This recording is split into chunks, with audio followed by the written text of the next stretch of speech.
A reading from the Acts of the Apostles. But on the next day, wanting to discover more diligently what the reason was that he was accused by the Jews, he released him and ordered the priests to convene, along with the entire council.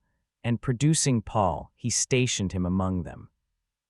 But when Paul realized that one part was of the Sadducees and the other of the Pharisees, he cried out in the council, "Noble brothers, I am a Pharisee, the son of Pharisees. It is over the hope and resurrection of the dead that I am being judged."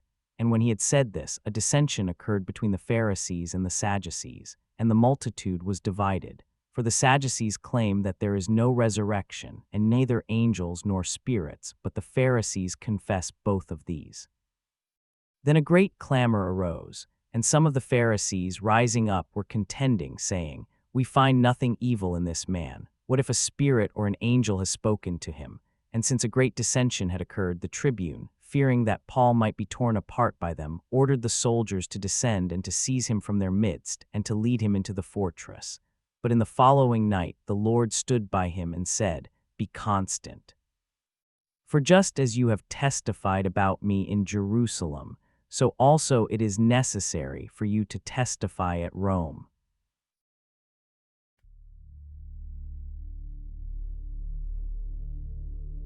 Keep me safe, oh God. You are my hope.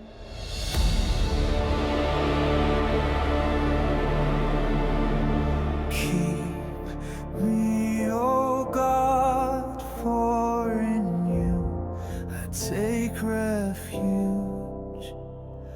I say to the Lord, my Lord, are you, oh Lord, my allotted portion and my cup. You it is who hold fast my love.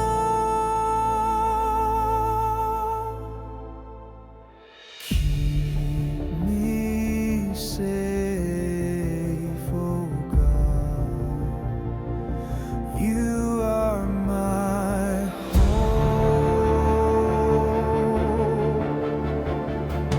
I bless the Lord who counsels me, even in the night. My heart exhorts me.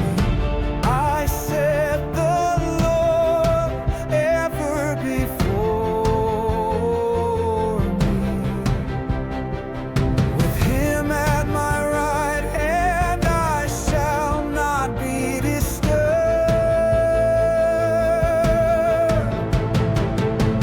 Keep me safe, oh God. You are my hope.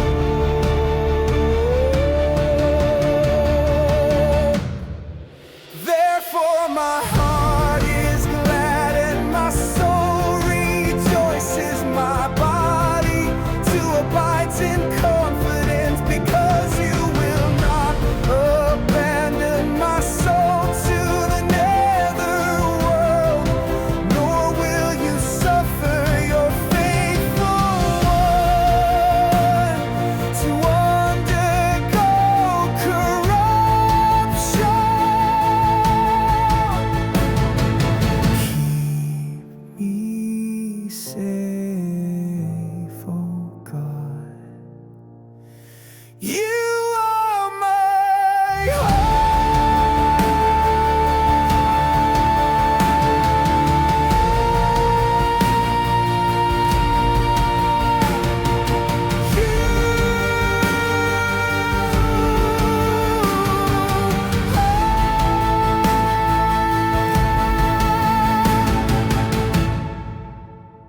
You will show me the path to life, fullness of joys in your presence, the delights at your right hand forever.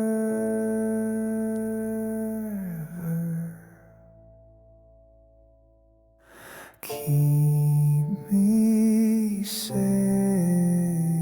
oh God. You are my hope.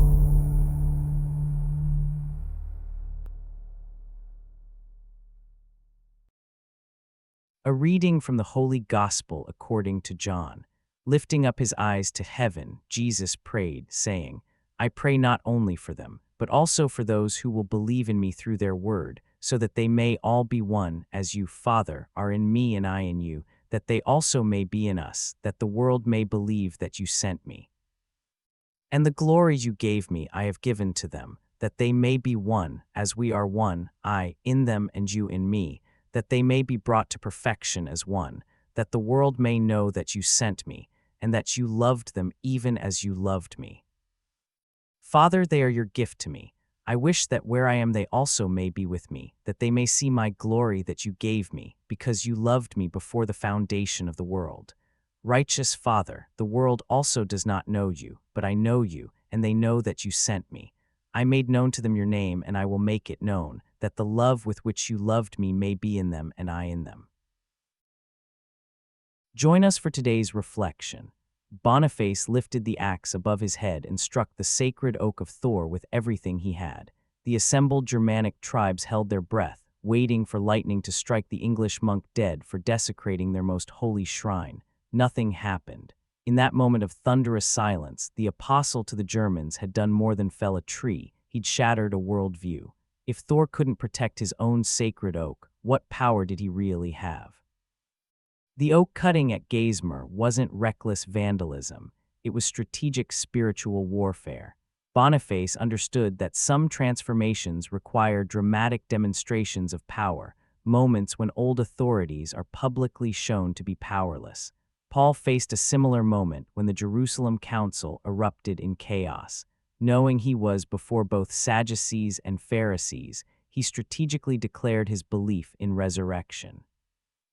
Instantly, the assembly split into factions, arguing among themselves instead of condemning Paul. Sometimes wisdom means using existing divisions to create space for gospel truth. Boniface employed similar strategy in Germania. He didn't simply condemn pagan practices, he transformed them. When he cut down Thor's oak, he used the wood to build a chapel to St. Peter. This is the difference between conquest and conversion. Conquest destroys and replaces. Conversion transforms and fulfills. The psalm captures Boniface's confidence. Keep me safe, O God, you are my hope. Boniface wasn't just hoping for personal safety. He was staking everything on the belief that Christ's authority surpassed every competing claim.